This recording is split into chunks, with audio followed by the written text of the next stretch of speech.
안녕하세요. 계속 보죠. 예, 할 수 없습니다. 예. 제가 강사를 하니까 계속 볼 수밖에 없는 것 같아요. 그래서 양해를 해주시기 바랍니다.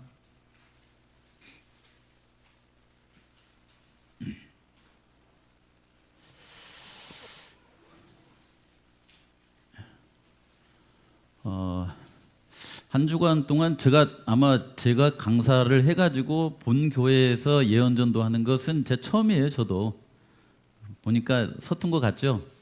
이해해 주셔야 돼요. 예.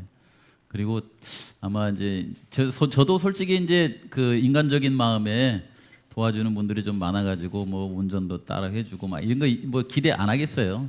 저도 하죠. 예.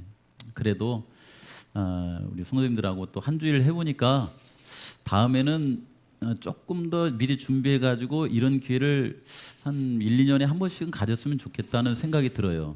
왜냐하면 예언을 공부하니까 꼭 뭐 하냐면 내 죽었던 세포가 살아나는 것 같아. 막 이게 마음이 막 쿵닥쿵닥거리고 막 너무 좋더라 기분이야. 뭔가 확신도 이게 생기고 또 요즘처럼 또 이렇게 어디를 가고 어떻게 살아야 되나 고민될 때 담대함도 좀 생기고 그런 것 같아서 너무 좋습니다. 또 안식일에 이렇게 오니까 너무 좋고요. 우리 이제 교회 그 다 리모델링 되고 나면은 우리 서정은 집사님이 와서 고생하셨는데 한번 뭐 더 요청해서라도 보니까 시간이 갈수록 더 호흡이 잘 맞는 것 같아요. 그래서 한번 더 해보면 좋겠다. 그래서 다음에 할 때는 제가 저한테 강사를 이렇게 하라 그러면은 2주를 하겠습니다. 그래서 2주 동안 하면은 다니엘서 1장부터 해서 끝까지 계시록 중요한 부분 이렇게 하면은 마치 뭐가 이렇게 내 마음 속에 이게 예언서를 통해서 뭐가 이렇게 쑥 들어온 느낌이 들 것 같아. 감이 와요, 감이. 이런 거구나 이런 느낌이 와요. 쉽게 한번 가르쳐주고 싶은, 함께 나누고 싶은 그런 생각이 들더라고요. 한번 이제 또 오늘 같이 좀 넘어가 보겠습니다. 제가 오늘 침례식이 있기 때문에 마지막에는 좀 침례 시문을 하고 내려가서 식사하시고 침례를 받아야 맞아요. 그래서 여기서 침례 시문하고 그 다음에 사진도 찍고 그러고 내려가서 식사하고 오후에 침례식을 갖도록 하겠습니다. 물은 제가 장로님한테 몸에 딱 체온에 딱 맞는 따뜻한 물을 이렇게 받아달라고 부탁을 했어요. 뭐 하든지 어쨌든 해놓으세요. 1시 정도나 될 거야. 아마 12시 40분이나 1시에. 그래서 그렇게 하도록 하겠습니다. 자, 다니엘서 2장 이렇게 해석 보니까 예언은 항상 어떻게 돼 있다? 그 당시 역사로부터 해서 순서대로 있다라고 그랬죠. 패턴이 보니까 나라가 항상 몇 개 나라가 나와요? 4개 나라가 나와. 그 다음에 나눠지는 거예요. 다니엘서 2장도 7장도. 그 다음에 다니엘서 8장에 가서는 좀 변화가 있죠. 그 변화가 있는데 변화되는 이유가 있다고 그래요. 이렇게 이유가 있다는 것을 저도 이번 공부하면서 처음 알았어요. 그냥 뭐 그렇게 해놨겠지 그랬는데 하나님께서 다 뜻이 있어가지고 다니엘서 8장에는 수양과 수염소 두 짐승만 나오게 해서 우리에게 예언을 이해하게 하신 거예요. 나중에 기회 있으시면 다니엘서 11장은 그렇게 쉽지 않습니다. 복잡한 북방은 남방, 북방은 남방, 남방은 북방 이게 나와 있는데 그것도 딱 이해하시면은 이래서 이렇겠구나 하고서 다니엘서 12장에 가면은 누가 이 땅에 와요? 미가엘 예수님께서 이 땅에 재림을 하셔요. 예언의 순서가 그렇게 돼 있더라고요. 어쨌든 예언이 이렇게 돼 있다는 거예요. 그래서 금은동철, 그 다음에 바벨론 메데페르샤, 그 다음에 그리스 로마, 그 다음에 나라가 나눠지고 그 다음에 이제 예수님께서 이 땅에 재림하시는 그런 과정으로 예언이 돼 있다라고 하는 걸 봤습니다. 2장과 7장의 유사점이죠. 7장에서 보면 누구 세력이 딱 나와요? 작은 뿔. 이 작은 뿔의 세력을 모르면은 마치 그런 거예요. 내 적을 모르고 내 길을 걸어가는 거하고 똑같아요. 그래서 다니엘서 작은 뿔에 대해서 봤고, 그 다음에 8장, 2장, 7장, 8장을 통해서 우리가 좀 느낀 것은 이번에는 다니엘서 2장은 마치 내비게이션 지도 이렇게 길을 가르쳐주는 내비게이션인 것 같다 이렇게 했고, 그 다음에 7장은 마치 우리를 치료해주는 작은 뿔이 그렇게 애써서 때와 법을 변개한 이유는 우리로 하여금 수리받지 못한 인생 살아가도록 하기 위해서 그렇게 했다는 걸 알 수 있었어요. 8장에 가서 보니까 8장은 지우개, 우리의 인생의 지난 과오들은 어떻게 했으면 좋겠어요? 다 지워버렸으면 좋겠죠. 생각 안 났으면 좋겠죠. 근데 아직도 생각이 나요, 안 나요? 또렷이 나죠, 또렷이. 그렇죠. 근데 예수님께서 하늘에서 성소봉사가 끝나고 나면은 우리의 기억 속에서도 우리의 사랑하는 사람들 또 다른 사람들의 죄도 다 어떻게 해버린다고 그래요? 싹 지워버린다고 그래요. 안 좋은 건 지워버리는 거예요, 이렇게. 그리고 새로운 삶을 살아가도록 그렇게 해주신다라고 이렇게 했습니다. 기록을 지우고 기억을 지운다는 것은 어떤 분에게는 굉장히 큰 복이에요. 그것 때문에 괴로워하고 살아가잖아요. 그렇죠? 저도 목회하면서 제 잘못으로 인해서 또 실수로 인해서 있는 여러 가지 기억의 쓰레기들이 있을까요, 없을까요? 있어요. 뭐 기도하면서 용서해 달라고 하지만은 문득 생각하면서 본전 생각 날 때가 있다니까요. 근데 다른 사람도 저 생각하면서 본전 생각 나는 사람이 있을까요, 없을까요? 있다니까요. 그런 것들을 이제 쓰레기통에다 집어넣고 그 다음에 이렇게 옮겨가지고 그냥 차로 이렇게 해가지고 소각장에서 싹 소각시켜 버리는 그런 일을 예수님께서 우리에게 하신다라고 하는 거예요. 마음의 생각 속에요. 참 좋죠. 그 얼마나 좋아요. 그래야 이제 그때 되면은 내가 당신하고 그때 가면 말하자면 결혼 제도라고 하는 것이 있으면 당신하고 결혼하고 싶을 겁니다. 그 말을 하지. 지금 같으면 하겠어요. 사람은 습관적으로 상대방이 잘해준 거 생각나요? 못해준 거 생각나요? 못해준 것이 주로 생각이 나요. 그렇죠. 저도 이제 목회자들 모임 가면은 성산교회 우리 성도님들이 잘해준 거 막 얘기할까요? 못해준 거 얘기할까요? 자꾸 머릿속에서 못해준 게 생각이 나는 거예요. 이렇게. 그러면 그거 자제해야죠. 그거 다 얘기하면 저 이제 완전 여기서 그런 상황. 어쨌든 인간의 본성이 그렇다는 걸 말씀드리는 거예요. 그럴 때 예수님께서는 어떻게 하시냐면 잘해준 것은 남게 하시고 잘못해준 죄된 것은 어떻게 해버린 거예요? 싹 지워버리신다. 이거 굉장히 축복된 것 같아요. 우리 성도님들도 이런 예언을 공부하면서 그런 지혜를 가지고 살아가게 되시길 바라요. 그런 중심에 누가 있냐면은 어린 양 대신 예수 그리스도가 있다 이 말이에요. 예수님 없는 의로운 것, 예수님 없는 선한 것, 예수님 없는 아름다운 것은 없대요. 예수님이 함께 하셔야 돼요. 그분께서 효과적으로 우리와 함께 해주셔야만 의롭고 선하고 아름다운 삶을 살아갈 수 있어서 여기 보시면 죽임을 당하신 어린 양의 생명책에 기록된 이름이 기록된 사람 외에는 다 예수님께서 인도하지 않는 다른 길. 이번에는 계시록 13장을 연구를 못해요. 시간이 없어서. 근데 계시록 13장은 마치 뭐가 같냐면 사단이 하고자 하는 일의 종합품이에요. 다니엘서 2장, 7장, 8장, 11장에 있는 사단이 하는 일을 갖다가 싹 종합해가지고 다니엘서 13장의 예언은 어느 때에 관한 예언이냐면은 대쟁투가 1차, 2차, 3차 몇 차까지 있어요? 몇 차까지 있다고 그랬어요 어제? 5차까지 있어요. 5차 전쟁에 관한 거예요. 5차. 그 5차 전쟁은 현재에 관한 거예요. 현재, 오늘날 사단이 어떤 모양으로 일하느냐를 써놓은 것이 계시록 13장이에요. 그러니까 현대를 살아가시는 분들은 다니엘서 7장, 8장, 그 다음에 11장을 통하여서 계시록 13장을 공부하지 않으면 사단이 어떤 형식으로 일하는지를 몰라요.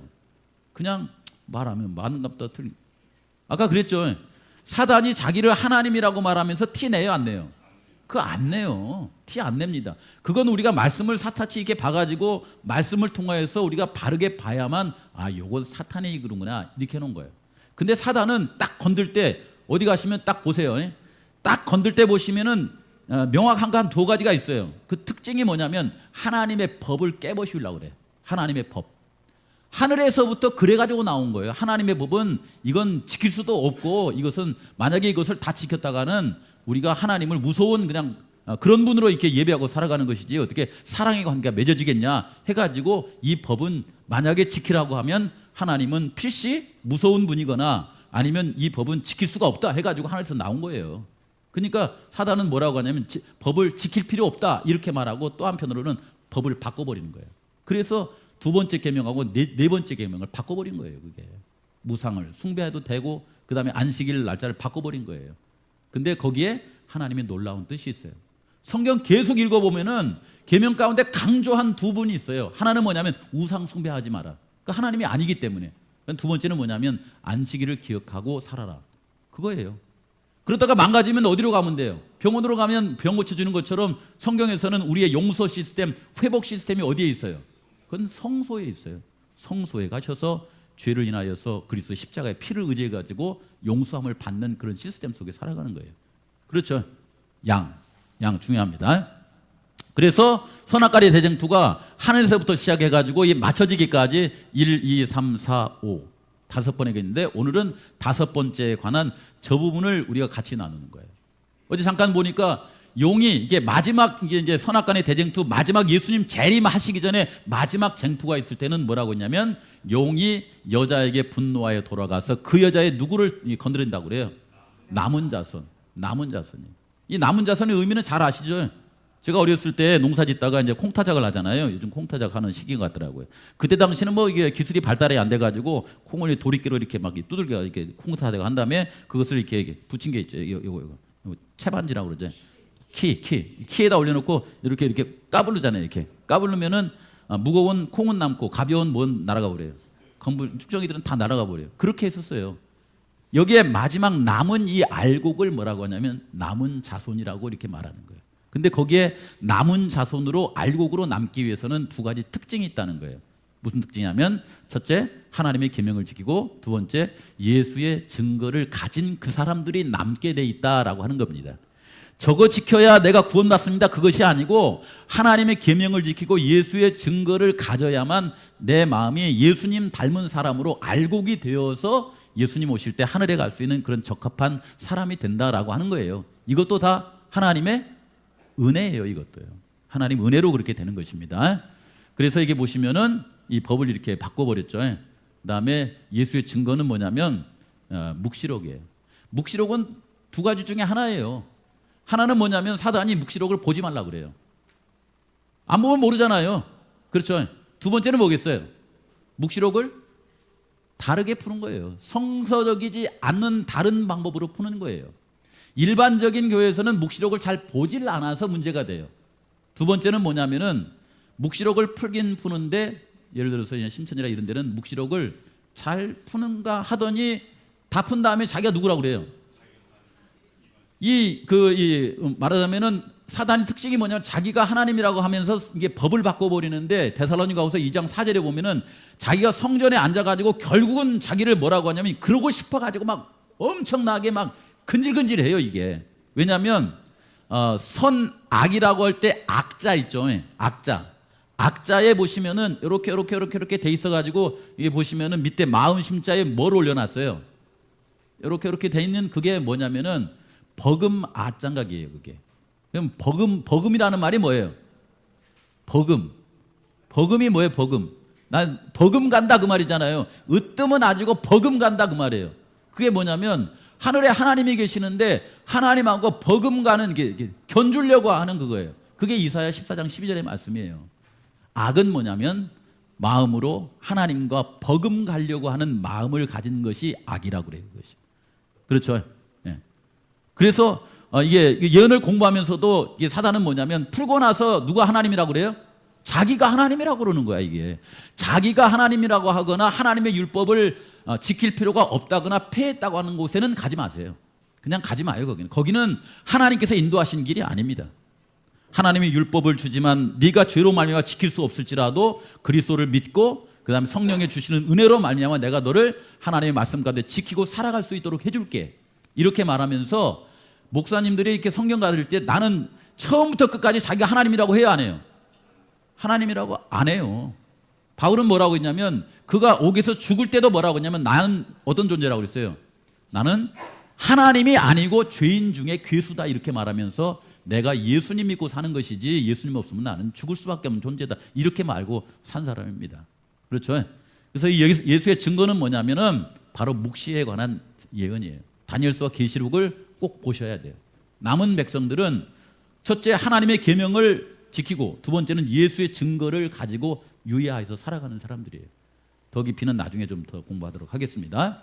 그렇게 해서 침례를 받고 나면 그리스도 안에서 다시 일어나서 하나님 안에서 새 생명이 되고 침례는 우리에게 구원의 확신을 주고 하나님 안에서 살아갈 수 있는 그런 길이 된다. 이렇게 말씀드렸습니다. 이렇게 선악간의 대쟁투가 쭉 나와요. 자, 이제 오늘 시작입니다. 이게 오늘 시작은 뭐냐면 계시록 14장에 대한 말씀이에요. 이 14장은 뭐냐면은 어제 이제 계시록 12장을 공부했는데 원래 13장을 공부해야 돼요. 근데 14장은 어디냐면은 계시록의 마지막 부분을 이렇게 지나가는 쉽게 말하자면은 5차 전쟁에서 승리하고 살아갈 수 있는 그런 전술에 관한 전략에 관한 책을 딱 공개하는 거예요. 다니엘서 계시록 14장 모르면은 그 사람은 마지막 백성으로 살아가기 힘듭니다. 뭐가 중요한지 몰라요 이게요. 그래서 요거 꼭 보셔야 됩니다. 5차 대쟁투에 관한 예언인데 여기 보시면은 계시록 14장에는 뭐가 나오냐면 세 천사의 기별이 나와요. 몇 천사의 기별이요? 세 천사의 기별이에요. 5차 대쟁투가 나오는데 세 천사가 복음을 전하는데 이쪽에는 뭐가 나오냐면 세 짐승의 연합 세력이 나와요. 그것도 어떻게 되냐면은 계시록 12장에 보면은 용이 어디서 내려왔다고 그래요? 그렇지. 기억나시네. 하늘에서 내려왔다고 그래요. 하늘. 예? 그 다음에 여기는 어디예요? 어디서 올라와요, 이거는? 다니엘서 7장에 있는 짐승들은 어디서 올라왔어요? 바다에서 올라오죠. 그 다음에 요 나라는 뭐냐면은 어제 남은 백성도 땅에서 이제 마지막 남은 백성도 땅에서 이렇게 준비돼 가지고 일어나는데 여기 세 번째 이쪽 편도 땅에서 올라와요. 여기 보시면은 다니엘서 계시록 13장을 공부해 보시면은 새끼양 같은 이 짐승 두 뿔이 있는 여기 미국에 관한 얘기가 나오죠. 세 세력. 여기는 세 천사, 여기는 세 연합 세력. 여기 딱 대칭으로 이루어져 있어요. 잘 유의해 보셔야 됩니다. 이 시간에는 이제 세 천사의 기별에 대해서 같이 이렇게 잠깐 살펴보는데요. 첫째 천사의 기별. 여기 보면 이게 세 천사의 기별을 통합적으로 해가지고 뭐라고 하냐면은 여기 우리 홍 장로님 같이 읽어보세요. 멀리 가 있으면 안 되는데 또 보니 다른 천사가 공중에 날아가는데 땅에 거하는 자들 한번 읽어보세요. 곧 여러 나라와 족속과 방언과 백성에게 전날 영원한 복음을 가졌더라. 제일 밑에 같이 한번 읽어봐요. 시작. 영원한 복음을 가졌더라. 영원한 복음이에요. 그러니까 세 천사가 전하는 이 기별은 첫째가 무엇이든 둘째가 무엇이든 셋째가 무엇이든 목적은 뭐냐면 이것이 우리에게 복음이 되어서 5차 전쟁이 끝나고 난 다음에 이제 누가 이 땅에 오세요? 예수님이 땅에 재림하셔요. 이 세 복음을 통하여서 안전하게 예수님 재림하실 때에 영원한 하늘에 갈 수 있도록 주시는 영원한 복된 소식이에요. 이건요. 그 내용이 어떠하든지 간에. 예를 들어서 이게 병원에 가서 저도 이제 11월 달 둘째 주인가 이제 진단을 받으러 가는데 가서 이렇게 진단 받을 때에 무슨 결과를 얻었으면 좋겠어요? 양호. 다 양호. 쉽게 말하면 있는 대로 말해줘야지 의사 선생님이 저 기분 맞춰준다고 괜찮네. 이거 받으려고 하는 거예요? 아니. 검사를 그러면 뭐하러 받아요 그걸요? 근데 만약에 제가 문제가 있어요. 그럼 뭘 받아야 돼요? 여기 보니 간 수치가 높고 그 다음에 대장에 이렇게 의심이 가는데 있는 것 같은데 이런 것을 이렇게 알려주는 목적은 뭐예요? 그거 치료하라고 그러는 거예요. 치료하라고. 그게 검사의 목적이잖아요. 저는 어떤 결과를 받았으면 좋겠어요? 뭐 어떤 게 양호? 그건 이제 그거고 의사가 줄 수 있는 가장 좋은 검사는 뭐냐면 있는 대로 말해주세요. 있는 대로 말해주세요. 다음 것은 내가 그 다음 게 처신할 테니까 저 기분 좋으라고 좋은 거 준다고 그냥 무조건 똥을뱅이 쳐놨고 오케이 이렇게 하면 좋겠어요? 그건 의사가 할 일이 아니에요. 검사하는 사람은 검사한 대로 주는 거예요. 그렇죠? 네. 그래서 검사를 했더니 괜찮습니다. 요즘 운동 많이 하시나 봐요. 라면은 많이 안 드시나? 뭐 지금 혈액 이렇게 고지혈 수치가 높은데 야식 많이 하시죠? 어떻게 아셨죠? 제가 요즘 야식을 많이 하는데 이렇게 나오는 거예요. 근데 요즘 이제 뭐 이렇게 야식도 안 하시고 그냥 이렇게 식사 이렇게 하시면서 열심히 운동하시고 하신 분 딱 하면은 어이구 이거 뭐 다 수치가 완전 정상이시네요. 요즘 뭐 이렇게 건강하게 식사하시고 요즘 기분 좋으시나 봐요. 운동도 잘 하시고 다 알죠. 왜냐하면 원인이 있으면 결과가 나오는 거니까. 이렇게 배가 나와가지고 분명히 내장 지방 얘기할 거예요. 그건 뭐냐면 그 결과 듣고 뭐 하라는 거예요? 좀 야식도 좀 줄이시고 좀 운동 좀 하시고 내장 지방 좀 줄이셔야 50대 건강 유지하고 살 수 있습니다. 그 얘기 하려고 그러는 거잖아요. 그렇죠? 또 더 많이 아프면은 치료하라고 하는 거지 않습니까? 세 천사의 기별을 이 복음을 그렇게 마음속에 받아들이셔야 돼요. 받아들이시고 아이고 이건 안 좋은 소리니까 버리고 이건 좋은 소리니까 받아들이고 이렇게 하면 안 돼요. 그냥 한번 보시기 바랍니다. 그래서 세 천사의 복음을 가지고서 우리 자신 한번 상태를 이렇게 체크를 해보는 겁니다. 여기 계시록 13장을 공부했더라면요, 계시록 13장의 이 기별을 따라가면은 어디로 가냐면 그냥 나락으로 가는 거예요. 생명이 없어요. 그냥. 근데 이 복음을 따라가면 복음은 우리에게 뭘 줘요? 영원한 생명을 줍니다. 그래서 이 말씀을 잘 보셔야 되는데 세 천사의 기별 가운데 첫 번째 천사의 기별을 한번 같이 보겠습니다. 그가 큰 음성으로 가로되 하나님을 두려워하며 그에게 영광을 돌리라. 이는 그의 심판하실 시간이 이르렀음이니 하늘과 땅과 바다와 물들의 근원을 만드신 이를 경배하라 하더라. 이것이 바로 첫 번째 천사가 보내준 뭐라고요? 복음이라고요. 복음. 세 천사의 기별인 곧 복음이잖아요. 이것은 첫 번째 천사가 우리에게 알려준 5차 전쟁에서 승리할 수 있는 뭐라고요? 복음이에요. 복음. 이 5차 전쟁의 시대에는 많은 사람들이 진화론을 믿어요, 창조론을 믿어요. 진화론. 교회 다닌 사람들까지도, 목사님들까지도 아무리 머리로 통밥을 굴려봐도 진화론이 맞는 것 같아, 창조론이 맞는 것 같아. 이긴 다 세뇌돼 가지고 창조론이라 그러지. 대부분 다 뭐라고 하냐면은 상식적으로 이해해봐라. 이게 진화되는 것이 상식이지 어떻게 뚝딱 말씀으로 만든 게 상식이냐 이렇게 하는 거예요. 근데 영적으로 더 깊이 생각해 본 사람들은 이제 하죠. 이렇게 딱 보죠. 이렇게 증거들을 딱 보고 가지고서는 예를 들어서 원숭이가 사람이 됐다. 사람은 원숭이를 닮았다. 원숭이는 발이 서서 다닌다. 사람도 서서 다닌다. 그 다음에 뭐 유사한 거 있나요? 원숭이도 세수를 하는데 나도 세수를 한다. 그러니까 원숭이는 사람으로 진화한 것이 맞다. 이렇게 이제 이걸 무식 단순하다고 그러거든. 이렇게 하고서는 봐봐 진화론이 맞을 것 같잖아 이렇게 하잖아요. 근데 지금까지 나오는 어떤 화석에도 원숭이가 사람으로 진화되었으면 그 중간 과정이 나와야 돼 안 나와야 돼요? 나와야 돼요. 없어요. 어떤 화석에도 없어요. 발견되었다 이것이 아닌가라고 하는 걸 확인해 봤더니 그게 돼지뼈나 아니면 다른 뼈야 이게.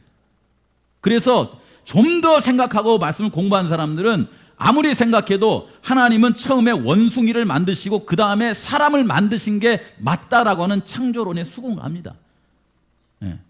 근데 영원한 복음 가운데 첫 번째 천사가 전해준 기별이 뭐냐면 하늘과 땅과 바다와 물들의 근원을 뭐 하신 분을요? 만드신 분을 경배하라 이 말을 하시는 거예요. 하나님은 이 마지막 시대에 하나님은 어떤 분으로 우리에게 다가오시냐면 창조하시는 분으로 다가오세요. 창조하신 분으로. 아멘이요? 아멘. 이게 중요한 거예요. 이게 돈 많이 주니까 아멘 하고 병 낫게 주니까 아멘. 이것보다 더 중요한 것이 하나님은 우리의 몸을 뭐 하신 분이다? 만드신 분. 그걸 뭐라고 하냐면 창조하신 분이다 라고 하는 것입니다. 그래서 첫째 천사의 기별을 내용은 뭐냐면 하나님을 두려워하며 그에게 영광을 돌리라. 이게 내용이에요. 두 번째는 뭐냐면 이유는 왜 그러냐면은 심판의 시간이 지나고 나면은 누가 이 땅에 오세요? 예수님이 오셔요. 이제 심판의 시간이 다 왔다는 겁니다. 이건 나중에 이제 다니엘서 8장하고 이제 이게 같이 해서 심판에 관한 공부를 하시면 더 자세히 공부할 수 있는데 이거는 그럴 시간은 없어요. 심판의 시간이 이르렀으니 방법은 뭐냐면은 이런 내용의 이야기를 듣고서 창조주 하나님을 경배하고 살아가라라고 하는 것입니다. 심판의 시간. 여러분 심판의 시간이 이르렀다고 하는 것은 우리의 희망이에요? 아니면은 이게 아주 안 좋은 거예요? 희망이죠. 이게 많이 이제 세뇌가 되셔가지고 그런 말을 하는데 처음 들은 사람들은 심판 좋아하는 사람이 있어요, 없어요? 별로 없습니다. 저도 막상 심판한다고 하면 싫어요. 제가 지금 이 센터를 보면서 제일 그 반갑지 않은 손님이 누구냐면은 연합회 감사가 여기 오는 거예요. 연합회 감사가 여기 와가지고서는 시청하고의 어떤 게 시스템이 조금 이렇게 차이가 있는데 연합회 방법으로 센터를 뒤집어 놓고 가는 거예요, 이게. 근데 저는 이제 기분 좋은 게 뭐냐면 연합회 감사가 와가지고 끝나고 나서 우리 성산 아동센터는 전국에서 이겁니다. 그러면 기분이 좋아요. 근데 왔는데 그냥 다 깨부시고 하면 기분 좋아하는 거예요. 뭐 여기서부터 저기까지 다 해놓고 하면 기분이 막 안 좋죠. 예. 근데 그렇게 감사가 이렇게 지나가고 나면은 이 센터가 바뀌어요, 안 바뀌어요? 잘못된 것을 옳은 것으로 수정할 수 있는 그런 역할이 감사잖아요. 그래서 감사해요, 안 해요? 이 심판에 관해서 봐보세요. 이 원래 심판이라고 하는 것은 뭐냐면은 예수님께서 이 다니엘서 9장에 있는 예언해 보시면은 우리의 죄를 영원히 속죄하기 위해서 예수님이 오셨어요. 여기 공부하시면 또 여기 예수님의 얘기가 나와요. 이분이 오셔서 속죄를 이루셨는데 이제 이 심판의 시간을 통하여서 속죄한 모든 죄를 어떻게 해버려야 돼요? 도말 싹 이게 쓰레기 수확장에다가 갖다 버려버려야 된다니까. 여기에 대한 기별이 뭐냐면 심판의 기별이에요, 이것이. 그러니까 좋은 거예요, 안 좋은 거예요? 이건 굉장히 좋은 겁니다. 다만 이 시간을 살아가면서 뭘 보셔야 되냐면은 이 시간을 살아가는 동안에 나의 죄를 위해서 십자가를 진, 내 죄를 깨끗하게 하시기 십자가를 진 이분을 기억하면서요, 그분의 사랑 안에 거하는 거예요. 그분의 사랑 안에 거하면은, 예를 들어서 내 마음속에 죄가 있어요. 근데 이 죄의 문제가 고민돼요. 그러면 사랑하는 사람한테 가서 뭐라고 해요? 사랑하는 사람이니까 나를 사랑하는 것이 깨질까 보니까 내 죄를 감추고 가요? 감추고 가, 이렇게? 이거 또 말하면 또 나 한번 당한다, 이거 또 뭐 이렇게 나오라 마라 할 던데. 이럽니까? 원래 진짜 사랑하면 어떻게 하냐면 자기 잘못을 얘기해요. 내가 이런 잘못이 있는데 내가 그래서 미안하다고, 나를 용서해 줄 수 있겠냐고. 이런 거예요, 사랑이. 예. 만약에 죄를 질 때마다 하나님이 전부 다 그 뱀신 있잖아요. 뱀신처럼 해코지를 하려고 막 달려들면은 말하고 싶겠어요, 안 하고 싶겠어요? 다 숨기죠. 그냥 재물이나 먹어라, 이렇게 하는 거죠. 그렇죠? 근데 우리 예수님은 우리를 위해서 희생 제물이 되시고, 네가 무슨 죄를 자백하는가 내가 다 용서해 줄게. 이게 요한일서 1장 2장 기별 아닙니까? 그렇죠? 그래서 이분 안에 있으면은 뭐가 없냐면은, 사랑이 우리에게 온전히 이루어진 것은 우리로 심판날에 뭘 얻기 위해서? 담대함을 얻기 위해서. 심판할 때 걱정할 일 없게 하도록 하시기 위해서 하나님께서 다 시스템 마련해 놓고 심판의 시간이 이르렀다라고 하는 말씀을 우리에게 한다라고 하는 것입니다. 예. 내용은 뭐냐면, 그럴 때가 되면 하나님을 두려워하며 그분에게 영광을 돌리고 살아가라라고 하는 것입니다. 이것이 우리에게 왜 복음이 되는가? 여기 봐보세요. 성경의 두 케이스만 한번 예를 들어서 말씀드려 볼게요. 첫 번째 케이스는 뭐냐면은 중풍병자 얘기예요. 두 번째 케이스는 뭐냐면 나사로의 과부의 아들을 살려준 얘기예요. 요걸 통해서 한번 봐보세요. 이런 일이 있을 때에 사람들은 하나님을 두려워하며 영광을 돌리더라고요. 첫 번째, 마태복음 9장의 중풍병자에 대한 얘기입니다. 여기 쭉 내려가서 보시면요, 이 위에 내용은 뭐냐면 중풍병자가 있었어요. 아마 지난날에 과거를 지내면서 많은 죄를 지어가지고 뭐 이 고혈압이 있던가 뭐 고지혈이 있던가 어쨌든 간에 혈관의 이 상태가 안 좋아가지고 오늘날로 보자면 중풍이 온 거예요. 뇌혈관이 터져버린 겁니다. 그렇게 살아가는데 세월 보내고 사니까 늘 마음대에 자책감만 들고 막 이렇게 우울해요, 이렇게. 그런 사람이 있었는데 그들에게 친구들이 있었는데 그 친구들이 뭐라고 하냐면, 예수님이라고 하는 분이 오셨는데 그분에게 내가 가면 나을 것 같다 해가지고 그를 데리고 간 거예요. 그의 마음속에 가고 싶었지만은 뭐 움직일 수가 없으니까 갈 수가 없잖아요. 그래서 이제 예수님이 집에서 가르치고 있을 때에 거기에 천정을 뚫어가지고 거기를 내려보낸 겁니다. 내려보냈을 때 그가 내려가자마자 예수님께서 그가 지난날에 지은 죄로 인하여서 중풍 걸린 것을 예수님이니까 알아요, 몰라요? 알아요. 물어보지도 않아요. 그냥 딱 내려와서 예수님을 그렇게 측은한 모습으로, 주님, 제가 좀 이렇게 많이 아픕니다. 주님이 할 수 있으면 치료해 주시면 좋을 텐데. 그러니까 대본에 뭐라고 하시냐면 그의 문제의 근원을 딱 아시고서는 뭐라고 하셨어요? 여기 노란색 먼저 읽어보라니까. 안심하라, 내 죄 사함을 받았느니라. 안심하라, 너의 죄 사함을 받았느니라, 이 말씀 하시는 거예요. 그러니까 사람들이 막 이게 수근거리면서, 아니 저 사람이 누군가인데 이렇게 죄를 사한다는 말을 하지 했더니 예수님이 뭐라고 하시냐면은 여기 분홍색 글씨에, 인자가 세상에서 죄를 사하는 권세가 있는 줄을 너희로 알게 하기 위하여서 내가 일한다, 이렇게 말씀하신 거예요. 그랬더니 결과가 어떻게 되냐면, 그렇게 해서 중풍병자가 죄사함도 받고 건강도 이렇게 찾고 해가지고 이런 일이 벌어지니까 사람들이 무슨 반응을 하냐면, 아까 읽었던 요한계시록 14장 7절에 반응을 하는 거예요. 두려워하며 뭐 하는 거예요? 하나님께 영광을 돌리는 이 일을 하는 거예요. 이게 두려워하며 하나님께 영광을 돌리는 거예요. 그렇죠? 근데 이거 왜 그러냐면은요, 이런 반응을 왜 했냐면은, 이 죄인께 중풍병이 걸린 이 사람이 비록 친구들의 손에 의해서 예수님께 나오긴 했지만은 자기 지난 날을 이렇게 생각해 보니까 자기가 이렇게 막 이렇게 은혜를 이렇게 받을 만한 가치가 있어요, 없어요? 아무리 생각해 봐도 자기는 그럴 만한 그런 존재가 안 되는 거예요. 그럴 만한 존재가. 그래서 자격은 없지만 자기의 죄를 그렇게 고쳐주신 그분의 사랑에 의해서 건강한 몸을 가지고 가는 그 사람을 보니까, 저런 사람까지 치료를 해주시는 그 예수님의 사역을 보고서 사람들이 이야 그러는 거예요. 이야. 만약에 이 중풍병자가 돈이라도 한 1억 싸들고 갔으면 저런 반응 할까 안 할까요? 안 하겠죠. 만약 중풍병자가 꽤 그래도 이렇게 말하자면 잘 살다가 실수로 떨어져 가지고 왔으면 어떻게 할까요? 저 사람은 고쳐줘야 맞습니다. 이렇게 말하겠죠. 근데 자격은 없지만, 그렇죠? 그런 가난하고 또 이렇게 불쌍한 그런 사람을 예수님께서 사랑하심으로 그를 죄뿐만 아니라 몸도 치료해 주시는 그런 모습을 보고서 와, 세상에 저런 분이 다 있나.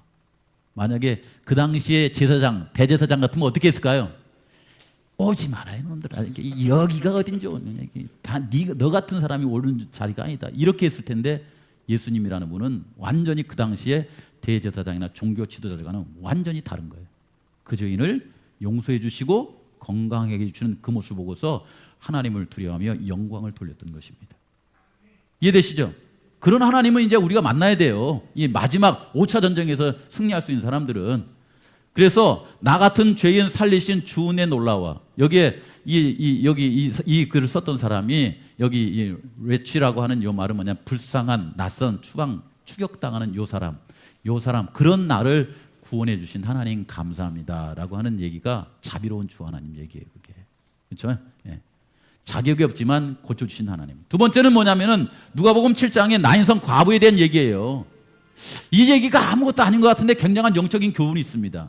그건 뭐냐면은 예수님께서 이제 길을 걷다가 나인성에 도착하셨어요. 가니까 장례 행렬이 나옵니다. 장례 행렬이 나오는데 뭐 당시에 나인성 과부가 이게 부자인지 가난한지는 알 수가 없어요. 다만 이게 상여가 나가는 겁니다. 상여, 어렸을 때 이렇게 보면은 대부분 상여 나가잖아. 이렇게 나가면은 상여 이렇게 가는 길을 막는 사람은 누구밖에 없어요. 상여가 나가는 길을 멈춰라 하는 사람 누구밖에 없어요. 돈 받고 싶은 사람들이지. 그러잖아요. 여기 안 나가면 저기 못 갑니다. 이렇게 하잖아요. 이렇게. 그렇잖아요. 근데 이제 예수님께서 그 상여를 이렇게 멈추게 하신 거예요. 그리고서는 예수님께서 그 나인성 과부의 사정을 아시고 어떻게 하시냐면 그 시체가 있는 그 상여 있잖아요. 거기를 오면서 뭐라고 해요? 청년아, 내가 네게 말하노니 어떻게 알았어요? 일어나라. 이렇게. 일어나라는 말은 뭐냐면은 살아나라 이 말이에요. 죽었던 사람을 살아나라 이렇게 말한 겁니다. 그랬더니 예수님의 말씀에 의해서 죽었던 그 이 나사로의 그 아들이 그 나인성 과부의 아들이 어떻게 됐어요? 일어나 산 거예요. 이게 일어나 산 겁니다. 이거 들으니까 우리는 하도 성경을 읽어가지고 읽던 얘기죠, 듣던 얘기죠. 근데 이게요, 이런 세상에 안 사는 사람들은 깜짝 놀랄 일이에요. 이것이. 왜냐하면은 이 일은 어떤 일이냐면은 일어날 수 없는 일이 일어난 거예요. 일어날 수 없는 일이. 성경에 보시면은 죽은 지 이제 방금 되었던 누굽니까? 야이로의 딸이 살아나죠. 그 다음에 이제 이게 장사 지낸다 보통 이렇게 며칠 만에 장사 지내요. 하루 이틀?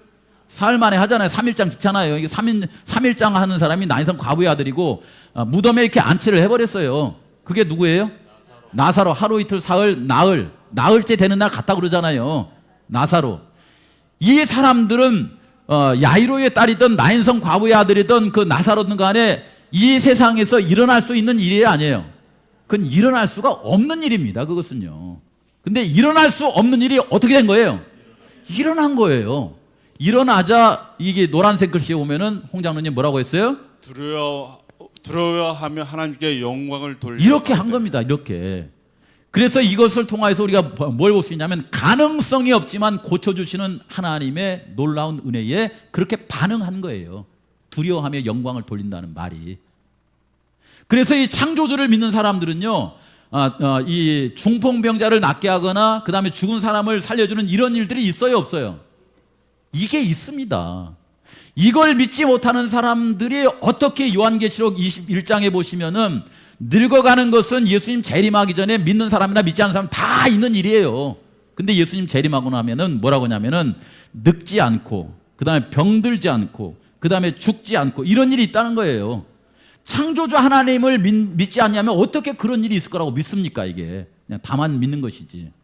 근데 여기에 이런 일을 통하여서 하나님께 영광과 또 이게 두려움을 이렇게 돌리도록 이렇게 한 반응이 여기에 나타나는 거예요. 이 영원한 복음 속에 이 내용이 포함되어 있다는 겁니다. 이것이 첫 번째 계명이에요. 근데 이런 일들이 있을 거라고 하는 것을, 이 말씀이 무엇을 말하는 것이라고 하는 것을 우리가 아까 우리 그 침례에 관해서 공부한 것처럼 구약 성경의 말씀을 통해서 잠깐 살펴보면 이런 거예요. 여기 보면 뭐라고 하냐면은 여기 첫째 천사의 기별에 이 내용이 나와 있죠. 이미 읽었기 때문에 필요가 없죠. 이제 요것이 그대로 이렇게 갖다 복사하듯이 갖다 놔 보면은 이 내용이 어디가 들어있냐면 안식일 계명에 들어가 있어요. 이게 여기요. 안식일을 기억하여 거룩히 지키라. 제7은 너희 하나님 여호와의 안식일인즉 아무 일도 하지 말라. 이렇게 나와 있습니다. 이유는 왜 그러냐면 하늘과 땅과 바다와 물들의 근원을 만드신 이를 너희들이 그분이 하나님이기 때문에 경배하라. 이렇게 나와 있는 거예요. 이 얘기를 반복하는 것입니다. 그렇죠. 저 얘기는 뭐냐면 안식일 날 교회 안 나오면 안 돼! 이 말을 하는 것이 아니라 우리가 안식일을 기억함으로 말미암아 어떤 분을 기억하고 살아가는 거예요? 창조주. 창조주는 누구냐면 우리가 망가졌을 때 우리를 고쳐주실 수 있는 분, 그분을 기억하고 살라라고 하는 것입니다. 그렇죠? 예수님께서 이 땅에 오셔서 이게 그 공생애 하시면서 안식일 지킬 때에 율법적으로 문자적으로 지키면서 안식일을 그렇게 지키면 안 돼 그런 얘기 한 적 있어요, 없어요? 없어요. 대부분 그분이 하신 일은 뭐냐면 안식일에 몸 고쳐주시고 죄 사해 주시고 함께 해주시고 이런 것들을 하신 거예요. 우리 재림교회 성도로서 이 쇠천사의 기별을 알고 있는 사람들은 이날에 왔을 때에 서로 간에 화해하고 그 다음에 이렇게 아픈 사람 있으면 기도해주고 오후에 방문 가지고 또 이렇게 음식 나눠 먹고 이런 것이 안식일을 하는 일이에요. 이게 이렇게 하라고 우리에게 준 것입니다. 그런데 이것을 저 새 짐승의 연합이 정면으로 이렇게 깨트려 버리는 그런 일이 있을 거다라고 하는 것입니다. 두 번째 천사의 기별에 자 시간이 51분인데 좀 빨리 가겠습니다. 둘째 천사의 기별이 이렇게 나와 있어요. 무너졌도다 무너졌도다 큰 성 바벨론이여 모든 나라를 그 음행으로 인하여 진노의 포도주로 먹이던 자로다 하더라. 이게 두 번째 천사의 기별인데 내용이 길어요 짧아요? 길어요 짧아요? 짧잖아요. 첫 번째보다는 짧잖아요. 이렇게. 그렇죠? 근데 저걸 통해서 우리에게 뭘 알려주려고 하냐면은 저 말씀을 구약을 통해서 이렇게 가서 보시면은 대개 보시면 그래요. 제가 이렇게 이게 이제 예전에는 차를 이렇게 딱 타고 가다가 이제 동남 초등학교 앞에서 서행을 했거든요. 다행히 그거가 약간 오르막이잖아요. 그럼 거기 보면 이렇게 위에 카메라가 달려 있죠. 그렇죠? 30으로 달려라 이렇게 한 거잖아요. 근데 언제 갑자기 어디에 이게 카메라가 하나 더 달려 버렸어요, 이게. 여기 그 성당 앞에 있잖아요. 성당 옆에 또 따라놓은 거야. 어제 이제 제가 또 이렇게 모셔다 드리고 가면서 아무 생각 없이 이렇게 달리는데 거기를 지나가 버린 거예요, 이렇게. 그러면 이제 뭐가 날라와요? 벌금 딱지가 날라오는 거잖아요. 근데 다행히 옆에 하얀 걸로 뭐라고 했냐면 시험 운행 중. 여기서 지금은 테스트하는 기간이 아니야. 시험 중이에요, 시험 중. 예. 근데 만약에 나중에 시험 중이 끝나고 나서도 그렇게 달리면 어떻게 될까요? 벌금을 물겠죠. 벌금을. 그렇죠? 그래서 거기 갈 때는 반드시 뭐 해야 돼요? 천천히. 기억해서 천천히 가야 돼. 여기 두 번째 천사의 기별을 요 말씀을 봐보세요. 요걸 통하여서 여기의 말씀처럼 구약에 있는 말씀을 통하여서 살펴보니까 어떤 기별이 있냐면은 저 그림에 있는 바벨론 성이 무너질 당시를 생각나게 만들어주는 거예요. 그걸 만들어주면서 바벨론 성이 어떻게 무너졌는가를 우리에게 보게 해주는 겁니다. 그렇죠? 이게 어떻게 무너졌냐면 다니엘서 5장에 있는 말씀 가운데 보시면요. 그 나라의 고레스가 이 군대를 끌고서 이렇게 올라왔을 때에 벨사살 왕은요. 그저 그 성이 이렇게 막 굉장히 안전하기 때문에 망하지 않으려니 하고서는 그 안에서 무슨 일을 하고 살았었냐면요. 그 예루살렘에서 가지고 있는 성전에서 쓰는 여기 그릇들 있잖아요. 이게 이거 가지고 뭐 퍼먹고 살았어요? 술 퍼먹고 이게 연애를 즐기고 있었다니까요. 이렇게 했어요. 그래서 하나님의 전 성소 중에서 취하여 온 금 기명을 가져오라 해가지고 그것으로 먹은 거예요. 그건 성스러운 것인데 성스러운 건 성스러운 목적으로 사용하는데 그렇게 사용하지 않으면서 이 우상을 숭배하면서 이렇게 있는 거예요. 이게 금은 동철 이렇게 신상들을 찬양하고 그 다음에 호흡들을 주장하시고 왕의 모든 길을 작정하시는 하나님께 영광을 돌리지를 않았어요. 반대를 한 거예요. 첫째 천사 기별을 이렇게 기별의 반대 이 일을 하면서 있을 때에 그 밤에 그 성이 어떻게 됐냐면은 고레스 왕에 의해서 그냥 쫄딱 망해버린 거예요. 완전히 기대하지 생각지도 못한 멸망이 찾아온 겁니다. 근데 우리도 보면요. 하나님의 몸된 교회가 있어요. 우리 교회 있잖아요. 이게 저기 우리 성산 재림교회요. 성산 재림교회를 하나님께서 세워주실 때에 이 성산 재림교회는 예를 들어서 우리의 명예나 그 다음에 우리의 돈이나 이런 거 채우라고 만들어 놓은 겁니까? 그거 아니잖아요. 이건 이 교회는 거룩한 하나님의 성전이기 때문에 예수님께서 하셨던 일, 그분이 하실 만한 그런 일들을 말씀을 통해서 이루라고 한 거잖아요. 그렇죠? 예. 그런데 만약 이 교회가 아름답게 지금 돌로 해서 이렇게 아름답게 됐으나 만약에 하나님의 계명을 지키면서 사랑을 실천하지 아니하면 이렇게 되는 거예요. 이렇게. 원래 목적대로 사용하지 않으면. 그게 두 번째 천사가 전해준 기별이에요. 우리 몸도 마찬가지예요. 우리 몸도 하나님의 성전이기 때문에 성전으로서의 기능을 할 수 있도록 우리의 몸을 활용하며 살아가라라고 하는 말씀을 우리에게 주고 있는 것입니다. 그래서 이 벨사살은 다니엘을 통하여서 그가 이제 이 다라본이 적음으로 말미암아 이 성이 무너질 겁니다라고 하는 것을 알긴 알았어요. 알긴 알았지만 자기 생명을 구원했어요, 못했어요? 못 해버렸어요. 알고 이 사람은 죽어버렸어요. 근데 우리는 어떻게 돼야 되겠어요? 알았으니까 검사를 하고 어떻게 해야 돼요? 살아야죠. 그래서 두 번째 천사의 기별을 보고서 하나님의 말씀을 받아들이고 은혜 안에 살아가는 그런 일들을 하며 살아갔으면 좋겠습니다. 오늘 시간이 없기 때문에 좀 넘어가겠습니다. 세 번째 천사의 기별. 이렇게 쭉 내용이 나와요. 만일 누구든지 짐승과 그의 우상에 경배하고 그 이마에나 손에 표를 받으며 그도 하나님의 진노의 포도주를 마시리니, 우리 홍장남 한번 읽어봐요. 짐승과 그의 우상에 경배하고 그 이름의 표를 받는 자는 누구든지 밤낮 쉼을 얻지 못하리라. 예. 짐승의 표를 받는다고 그랬는데 이것은 계시록 13장에 나온 짐승의 표를 받으라고 강조할 때에 그 표를 받아들이면은 뭘 못 받냐면은 여기에 하나님의 이는 말하자면은 계시록 다니엘서 7장에 강조한 우리를 수리하는 날에 관한 거예요. 그분이 우리 수리를 하셔야 되잖아요. 수리를 못하면은 뭘 못 얻어요? 여기 말씀처럼 밤낮 쉼을 얻지를 못하면 늘 스트레스 가운데 살아가요. 근데 우리 성도님들 생각에는 재림 교인들이 스트레스가 더 많은 것 같아요? 아니면은 일반 교인들이 더 스트레스가 많은 것 같아요? 누가 더 스트레스가 많은 것 같아요? 잘 모르겠어요? 성서적으로는 재림 교인들은 스트레스가 많으나 스트레스를 풀어줄 수 있는 분을 믿는 사람들이에요. 아시겠죠?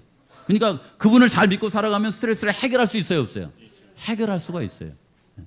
어떤 사람은 스트레스를 적으나 스트레스를 풀 수 있는 분을 모르면 적은 것 갖고도 힘들게 살아요. 그러겠죠? 근데 여기 있는 말씀을 통해서 우리가 하나님의 은혜로 말미암아 이 짐승의 표를 받지 말고 하나님의 인을 받고 살아가는 말씀을 주는데, 이 말씀은 어디에 나오냐면 다니엘서 3장을 통하여서요. 보시면은 이렇게 느부갓네살이 신상에 관한 꿈을 꾸고 나서 고민하다가 신하들이 뭐라고 하냐면, 왕이시여 뭐 걱정하십니까? 그 신상, 꿈의 신상이 그냥 금은동철로 돼 있으면 그냥 아예 왕의 나라가 영원하도록 하기 위해서 어떻게 만들어 버려라? 그냥 머리부터 이렇게 발끝까지 그냥 금으로 만들어 버리십시오. 이렇게 하는 거예요. 이렇게 해서 느부갓네살의 마음 가운데 자고하는 마음, 그죠? 예. 뭔가 이렇게 높고자 하는 마음을 부추겼을 때 그렇게 만들었고, 그 다음에 거기에 경배하지 않는 사람은 다 죽인다고 그랬잖아요. 만약에 다니엘의 세 친구가 이 말을 듣고서 여기에 경배하였더라고 하면은 목숨을 안전하게 유지할 수 있었을까요? 혹 그가 육신의 생명은 유지할 수 있었을지는 모르지만은 하나님을 믿는 신앙은 잃어버린 바 되는 것이죠. 그렇죠? 그 얘기를 하고 있는 것입니다.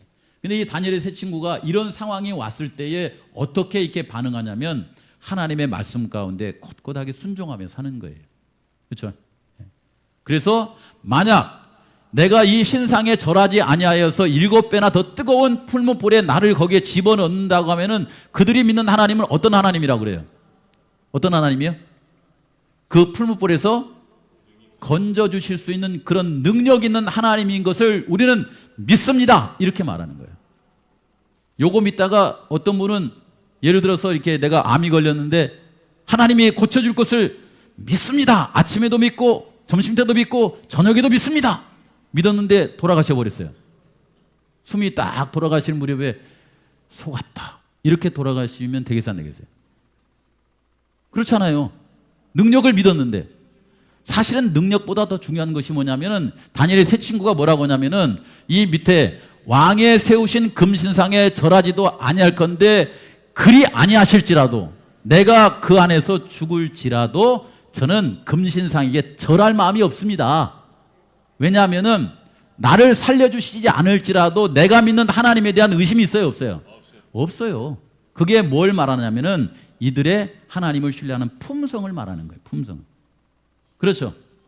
나중에 우리 성도님들이 5차 전쟁이 맞춰질 즈음에 뭐가 있냐면은 이제 일요일 시험령과 그다음에 안식 계명이 이렇게 이제 두각이 드러나 가지고 어디를 갈래? 일로 가면 죽고 절로 가면 산다. 이렇게 할 때 어떻게 할 거예요? 이 땅에 육신을 살기 위해서 그냥 이 하나님 말씀 포기해 버리면 육신의 생명은 구할 수도 있어요. 근데 뭘 구할 수가 있냐면 하나님과의 관계가 깨져 버리는 거예요, 이게. 그러면 영원한 생명을 얻기가 힘들어요. 그럴 때라도 뭐라고 하냐면 나는 그럴지라도 하나님을 믿고 신뢰합니다라고 하는 그런 믿음의 고백을 하도록, 그렇게 하며 살아가도록 셋째 천사의 기별을 우리에게 준 것입니다. 아시겠죠? 그러니까 이 말씀을 이렇게 우리의 마음속에 이렇게 받아들이고 살아가면 우리는 주님 안에서 은혜롭게 또 예수님 이 땅에 재림하시는 그날까지 믿음 가운데 살아갈 수 있다라고 하는 것입니다. 언제까지 그런 삶을 사셔야 되냐? 예수님 재림할 때까지. 그렇게 예수님을 믿고 신뢰하면서 우리 모든 분들이 살아가게 되시길 바랍니다. 오늘 이제 여기서 마치겠습니다. 기도하겠습니다. 하나님 아버지, 짧은 시간 속에서도 세상의 마지막 전쟁, 5차 전쟁을 위해서 요한계시록 14장의 세 천사의 기별을 저희들에게 허락하여 주셔서 주님 감사를 드립니다. 어려운 듯 보이지만은 잘 이해하고 깨달아서 믿음 가운데 승리하는 삶을 모두가 살아갈 수 있도록 아버지시여 축복하여 주시옵소서. 특별히 오늘 침례를 받기로 결심한 영혼들이 이 말씀 깊이 이해하기 힘들지라도 이제 조금씩 더 배워가면서 하나님의 사랑이 무엇인지 경험함으로 하나님께 영광을 돌리며 살아가도록 축복하여 주시옵소서. 예수님의 이름으로 간절히 기도하옵나이다.